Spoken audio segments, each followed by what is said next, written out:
Welcome, ladies and gentlemen, boys and girls, humans and hollows. Today on this very special Dark Souls episode, Dark Souls-centric episode of Dan and Dom's Discourse. This is a very special time. Oh, yes. Dark Souls 3 is on the horizon. Oh. There's a lot to talk about within the Dark Souls community, things that have been happening recently. Before you start, Yes? spoiler free for Dark Souls 3. We're gonna do our best. Dan, I don't know anything. Yeah, Dan doesn't know a damn thing about Dark Souls 3 going in, and I respect him for that. Personally, I have not been able to avoid spoilers. I've sadly been just the tiniest bit spoiled on a few things going on in Dark Souls 3. So I'll try my best to avoid speaking to those points for those of you who would like to avoid that stuff, which I do appreciate, and I do definitely respect those of you who want to avoid spoilers. I wish I had the willpower to avoid them myself, but sadly, I'm too tempted. Yeah. I've given into temptation. Yeah. But anyway, this is the Dan and Dom Discourse. Yes, This is a weekly show in which myself and my bro sit down together and deliver you a delicious dose of discourse. We talk about movies, we talk about games, we talk about music.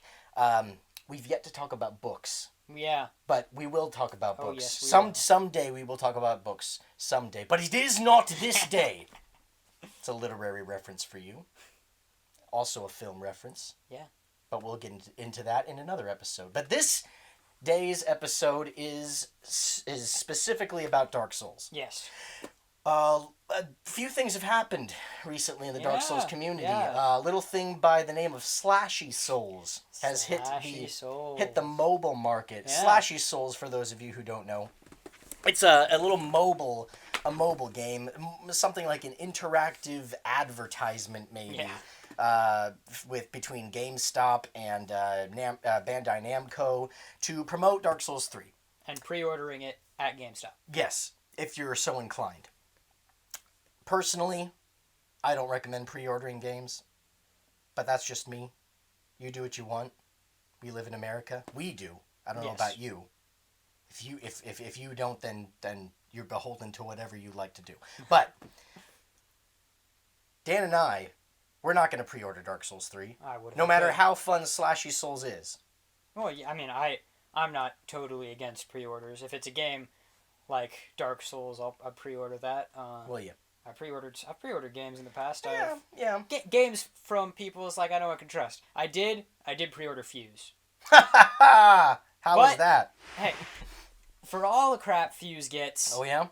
it was a fun experience. Okay.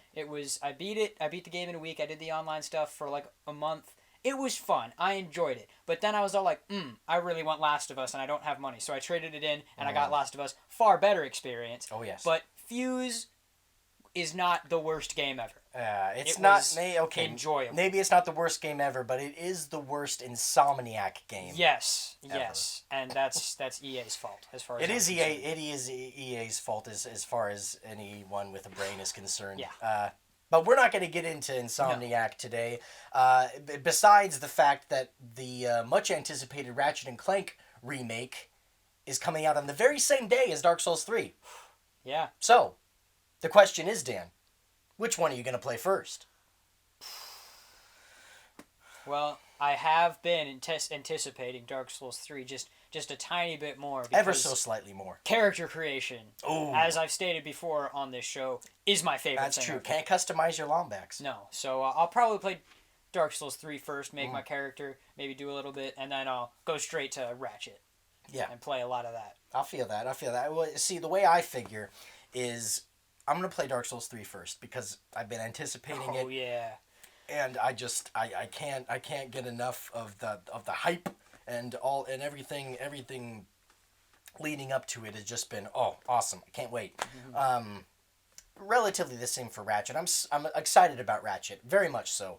But knowing more about like what it's going to be, since it's a remake of the first game, there's just so much unknown with Dark Souls 3. Oh yeah. Whereas there's a little bit you can understand where the Ratchet and Clank game is Yeah. going to go. We don't know where Dark Souls 3 is going to No, go. we don't. So I'm really excited to get in on that. I'm going to get into that very first chance I get. But then when I hit it, when I come up against a wall or a ball, perchance, Siegmeyer, Katarina, Dark Souls 1 reference. When I run up against that inevitable wall/ball, I am going to take a break with Ratchet and Clank. Yeah. Decompress. Yeah. And reevaluate my situation, because Ratchet and Clank's one of those games you can breeze through. You can have a good time, and you don't have to think too hard. Mm-mm.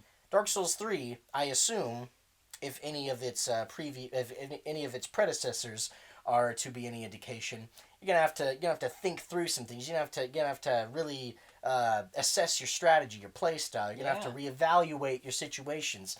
Mm-hmm. So it's gonna be a heavy thinking. Really, like you gotta know what you're getting into in this game, kind of deal. Whereas Ratchet and Clank, you can just go through. It's gonna be a fun time, no problem. Oh, yeah. So when I come up against those obstacles in Dark Souls 3, I'm gonna always know that I have Ratchet and Clank to go back on, and just play through it, think about Dark Souls 3 while I'm playing. It's like maybe I can maybe Ratchet and Clank is gonna open up some new strategies. Maybe I'll be playing Ratchet and Clank and be like, well, what if I try some of this in Dark Souls 3? Yeah. I doubt that's gonna work, but you never know. We don't know too much about what's going on. Yeah. But on the topic of Dark Souls 3, Yes. how have you avoided the spoilers for this game? Okay. I haven't avoided the internet. So there there have been things, the demo, the network test. I've seen things of that. I've seen some PvP in there. Yes. I have only seen pictures of the boss fight. That one boss fight that we know about. I don't even know the name, but I've only seen pictures. The dancer of the Frigid Valley. That. From the network test. Yes. Yeah, I've only seen pictures, no video. That's good. There's been a good few other bosses that have been spoiled. Oh wow. After that one. Yeah. Specifically, the initial first boss. What many say to be the initial tutorial boss has been heavily spoiled. I have on Reddit. I'll see some things like spoilers, and it'll say things. But I'm like, I'm not gonna open that. Avoid it. So the temptation to look into these potential spoilers has not overtaken your desire. It has not. To go in blind. Because I remember when I went into Dark Souls 1, I knew nothing about the game. Absolutely. All I remember going to Dark Souls 1 was seeing a commercial and Sif. I remember seeing a big wolf, that a little bit of that cutscene. That was all I saw of Dark Souls 1. And playing Dark Souls 1 for the first time is an experience that I'll never forget. Oh yeah, and none of us. Even playing Dark Souls 2 for the first time is something I'll never forget. Yeah, it's a great experience. But with Dark Souls 2, I felt like there were some things that I wasn't getting the full effect, because I watched a lot of things on it. I did the network test, which was fun. And even the commercials gave a lot away. I haven't watched any of the teasers or advertisements for Dark Souls 3. Impressive. Except for the very first one. Yeah. With the launch announcement where the Lords of Cinder rising from the ground. Mm-hmm. Yes, I was very tempted to, but I did resist. The one thing I did resist looking at was the intro cinematic. Oh, I remember seeing that. I was like, ooh. I was like, it's up, it's ready. People can watch it, but I avoided it. I have not yet seen the intro cinematic. I've heard things about it, but I don't know exactly what it entails. So I'm excited to get in there and really, have as original of an experience, as blind of an experience as I can possibly have, even with all the screenshots and mostly rumors that I've heard. There's a bunch of rumors going around that may or may not be true. Yeah. I can't get into specifics because you don't know about it, sadly. Yeah. So, but it's good. Just gotta wait one more month. There have been a lot of things that people have been saying, mostly rumors, trying to connect the world of 3 to 1, and there's some compelling evidence there, but there's nothing definitive yet. I don't think. There's a few things where it's like, oh, that could be something real big, but we don't know. We don't know. And we may never know, because considering Dark Souls lore, it's traditionally very vague and very mysterious, and we don't know what's going to happen. Yeah. So, we can at least know that lore-wise, we're going to get a fresh experience. Yes, I am excited. Absolutely. But as far as what's been going on with the community recently, Slashy Souls. Let's go back to Slashy Souls Slashy and Souls. talk a little bit about that. Okay. Dan, give me the rundown on Slashy Souls. Okay. If any of you have played a mobile game, you know they're not great. They're not a whole lot of effort's not put into them. You know. Sometimes. Not in always. rare cases, you get really good ones. Yeah. Slashy Souls is not one of those rare cases. Oh no. It's just a mobile game. Bare bones. You run, you hit things with a weapon. Side you scrolling. Jump. It's fairly straightforward. Controls very wonky, because you will, like you might jump when you want to roll. You might. There's a lot of problems with it. But Dan, What? it's a disgrace to the franchise. It's putting the Dark Souls name to shame. If From Software should be ashamed of themselves for releasing such a crock of crap, it's the worst thing I've ever seen in my life. Dark Souls is in shambles because of it. Respond to that, will you? From Software didn't make it. Miyazaki had nothing to do with this. I'm sure. It was just Bandai Namco. Because they own Dark Souls, because that's what publishers do. They wanted to make a mobile game. And the mobile game is free. There's no in-your-face ads, except the little pre-order Dark Souls 3 at GameStop in the main menu. And when you're playing, no ads show up. There's no microtransactions. It's pretty good. The little like badge system. Some of the badge names are pretty cringeworthy. But, I mean, I can laugh at them, because it's like, The way I look at it, I saw Slashy Souls like, oh, cool, mobile game based on Dark Souls. I don't really play mobile games that much. Slashy Souls is like, it's now the only mobile game I play. It's the only mobile game on my phone. I enjoy it. I'll be in class. I'll be like, I got some free time, play some Slashy Souls. I'm not very good at it. High score is almost 10,000. It's 9,993. Oh, damn. Yeah. But it's a mobile game with Dark Souls references, and I'm like, it's cute. It's like, hey, there are game-breaking bugs in it. Sometimes it will just stop working. That is a problem with it. There was not a whole lot of... It was probably put together in a couple weeks, and then they're just thrown on the store, and it's free, so I didn't lose any money. As far as I'm concerned, it's worth... If you're a fan of Dark Souls stuff and you want just a little distraction while you're hanging out, it's Slashy Souls. I'm not gonna say it's great, but if you can get off your high horse every once in a while, then you can enjoy it. Now, if you've played it and you don't like it, I won't judge you. If you don't like it, you don't have to like it. It's not for everybody. I can understand that. But Dan, what are the lore implications? This game purports to be in the Souls franchise, but yet it has no kind of intricate lore behind it. There's what they think they can just come in here and put this game as part of put Souls in the name of it and expect the community to get behind it and say this is a part of these games that we love and there's no compelling lore? Well, it's not a part of the Souls games. It's not made by From Software. Like I said, it's a mobile game that gives homage to Souls things. There's no lore behind it. However, I would love to see like one of the big lore people do just a bullshit lore video on it. That'd be pretty funny. That would because Nito's just there and you fight him and he's OP as fuck. He's just hanging out. And Smoke also is in. Smoke's You in fight there? Smoke. Smoke just chilling out. Chilling out. What are the lore implications? Sometimes you can fight 3 Nitos in a row. I did that once. The 3rd Nito killed me. My God. Yeah, 3 Nitos right after each other. That some might say that's 2 Nito. That it was 3 Nito, 5 me. 3 Nito. Yes. Rather However, spooky, I say. And most of the enemies are in fact spooky, scary skeletons. I don't know if I could play this game. I understand. Is there a spook warning? There is no spook Why warning. don't people put spook warnings before their games when they're riddled with skeletons? I don't know. That's something that needs to change, and it needs to change now. Spook warnings. Get on that, ESRB. So yes, let's put a cap on Slashy Souls. It's a fun whatever bullshit mobile game. You can't take it too seriously.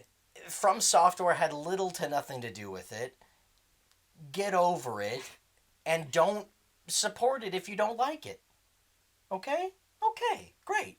And then we can all still be Souls fans. We can all still enjoy Dark Souls, and we don't have to pretend that Slashy Souls is this big thing that's part of the franchise. It's just a silly little thing. It's a marketing thing. It's a business deal between a publisher and a retailer. And that's all it is. That's how the world works. That's all it is, and it's all it'll ever be. Mm-hmm. So now we can put it to rest. Yes. Now, something that the Souls community has a right to be salty about. What's that? I think. What's that, Dan? If you're familiar with the Prima Games, their little collectors Games guidebooks. They came out with a collector deal thing where you can get the guidebook for Dark Souls 3, a journal with the dark sign on it. Yeah, that looks yeah, pretty cool. it does look pretty cool. Bookmark of Artorias Greatsword, right? Yeah, I'm pretty sure. They say the Wolf Knight's Greatsword. Oh, fuck that. It's Artorias. Artorias. And it's the same look. So it's Artorias' Greatsword bookmark, metal bookmark, and an Estus flask. You get the official Estus flask. An Estus flask of your very own. Everybody was hyped. Oh! I was like, oh man, if I had money, I'd totally get that. I don't really care for the guidebook. I like going into Dark Souls games without the guidebook. But to have an Estus flask, your very own Estus flask, put some Sunny D in pour there? your Sunny D in there, an undead favorite to be sure. Like people doing streams of Dark Souls games, yes. they'd be drinking out of that all the time. It'd be chugging, it'd be the best. It'd be perfect. All's not well. All is not well. It's not a real cup. Do it. It's hollow. Okay, so the Estus flask they made is hollow. Just like you and me when we play Dark Souls. Yes.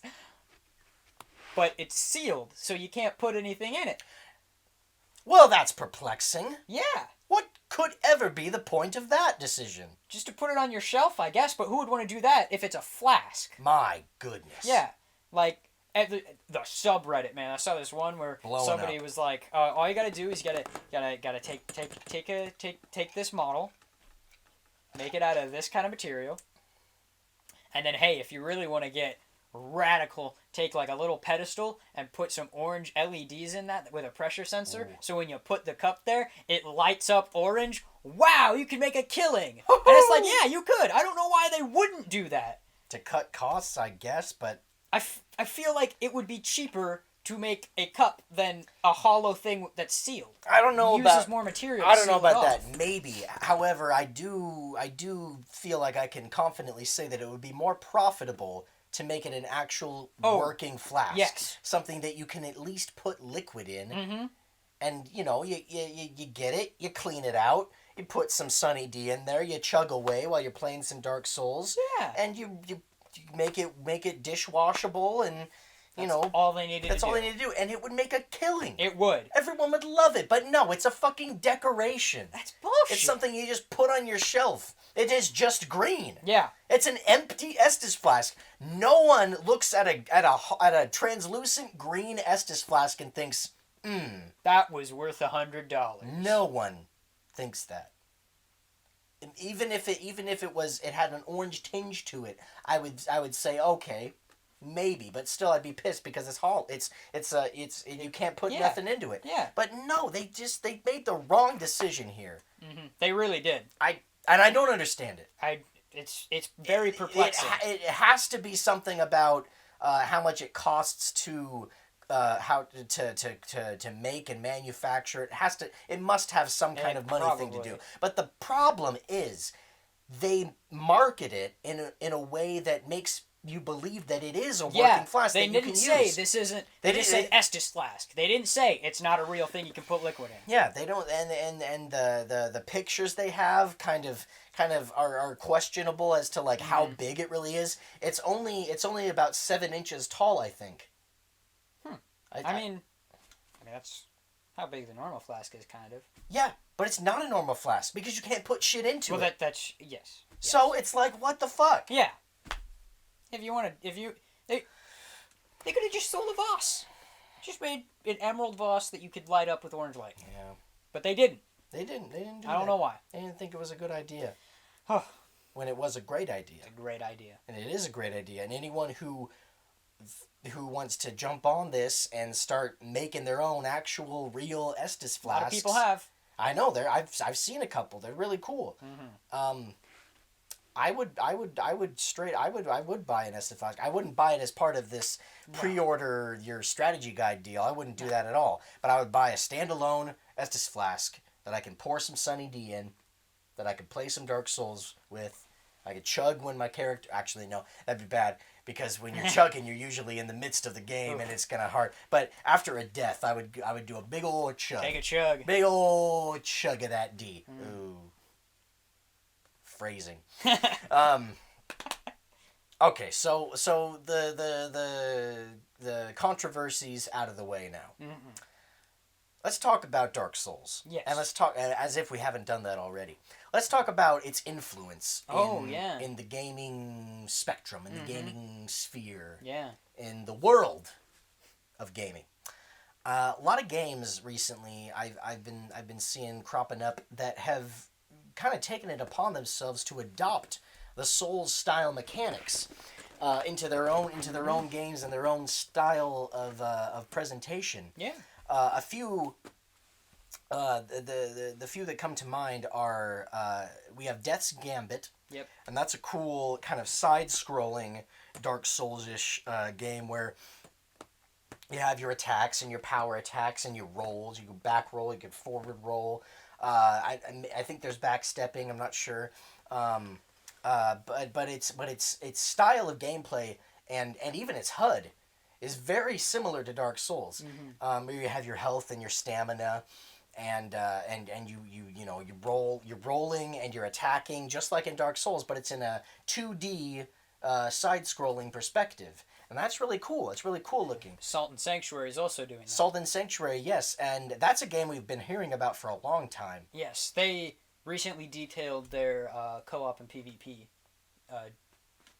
aspects. Okay, and is that game coming out anytime soon? Because I've been hearing about that game for like at least a year. I think the release date's still to be determined. Man. But, I mean, it's made by a pretty small studio. Yeah, of course. But I love their name. Ska Studios. Ska Studios, everybody. Yep.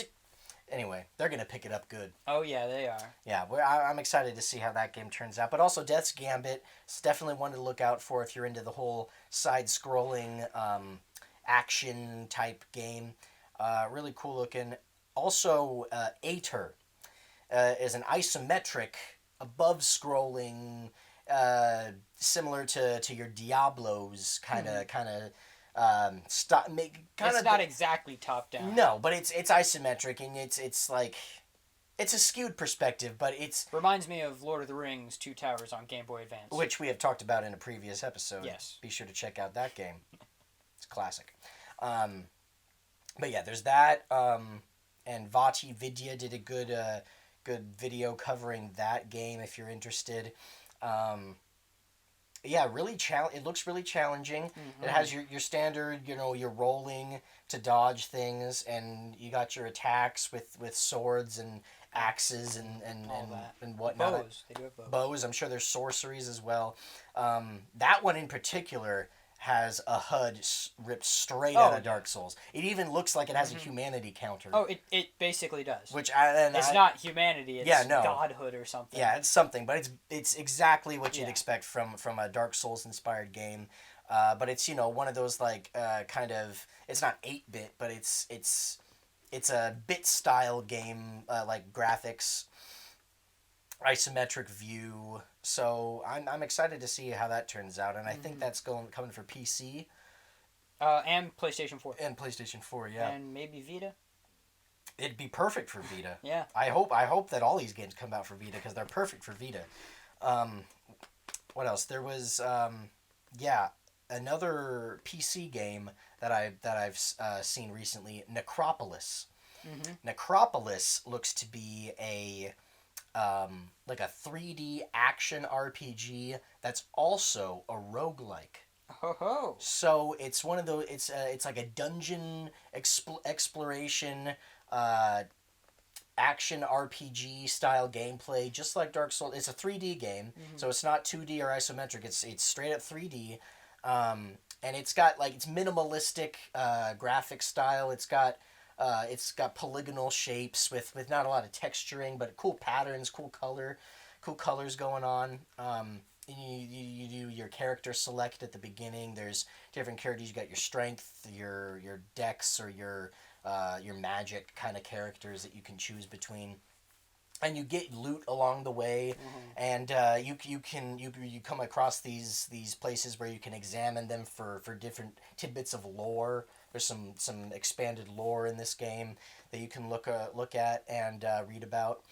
And the gameplay is very very similar to the Souls style, where you can roll and you can dodge and you can block and you can attack, and a lot of games do that, but it's that specific Souls brand of that style of gameplay Yeah. that you can really tell has influenced these styles of games. Another one that got announced, a really game that people have been looking forward to for a long while now, that got reaffirmed as a real game that's in production, is going to be coming out sometime soon. Nioh, Nioh. It's a game that I like to call Samurai Souls, because it's a beautiful, really really expertly rendered, beautifully lit, PS4, I think, console exclusive, coming out, and it's a Japanese like samurai style, art style, and the graphics are incredible. 3D game where you're a samurai guy with the sword and the like, but the gameplay looks like it's straight out of Dark Souls, where you're dodging and you doing like the quick steps and the rolls and backstabs and parries and critical hits like that. Really cool stuff. Nice. It's definitely something to look forward to. It's like it's not at all gameplay wise like Dynasty Warriors, but Mm-hmm. it's that same kind of like feel where you're the samurai guy with the katana, and you're just slashing up these baddies like it's nobody's business. But it's really Nice. calculated gameplay, Mm-hmm. like Dark Souls, where you have to strategically decide. And there's monsters, there's big monsters. I think I've seen a werewolf or two Oh even in shit. the gameplay. So there's lots of different variety in the combat, and it looks like something to really look forward to, and I'm excited about it, and I'm excited about all of these, because it's really showing Dark Souls influence Mm-hmm.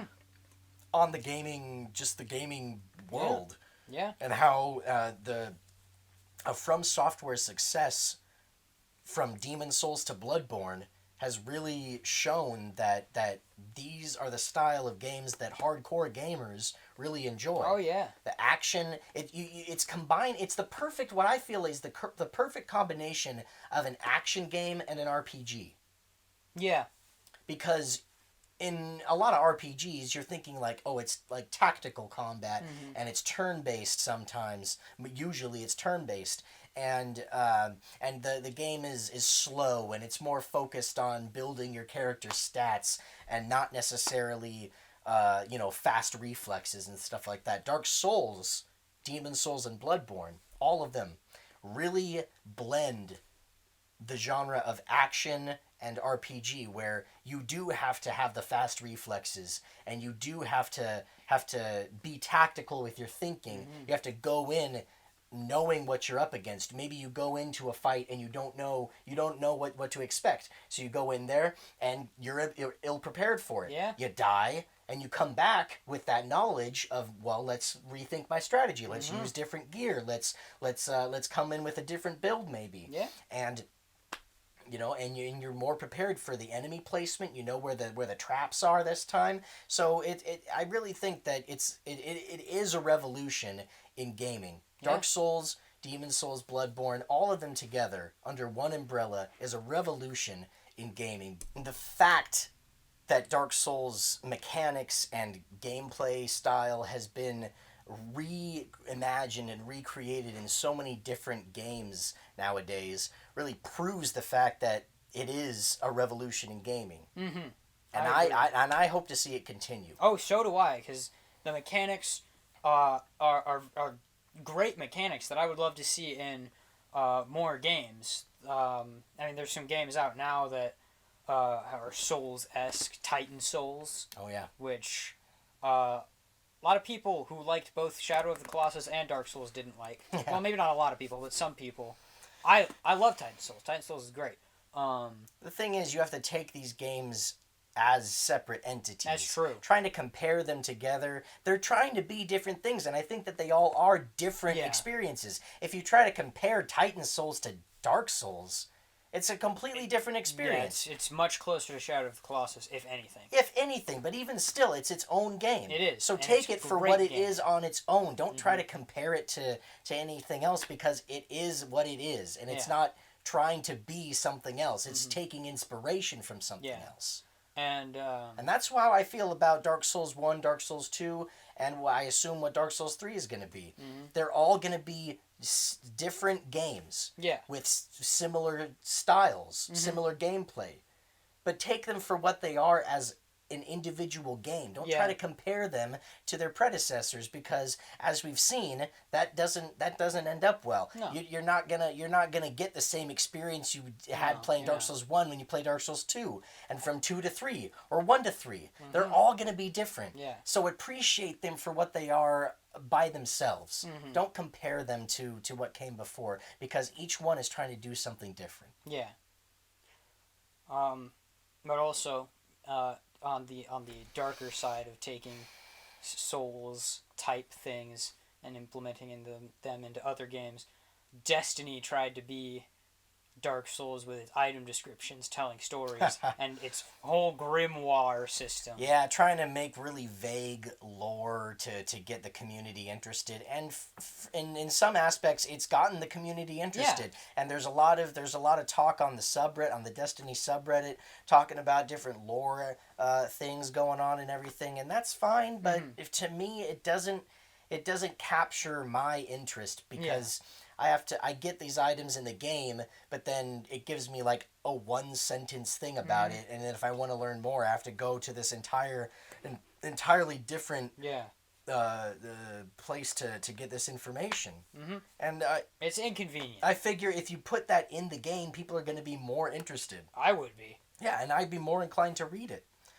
But, Destiny lore is what it is, and Destiny as a game is what it is, and Destiny is certainly a topic for this show, but not today. Yes. Not today. Another day. We don't have any more time to go into all of our thoughts on Destiny, of which there are quite a few. Yes. Excited to see where that franchise goes as well.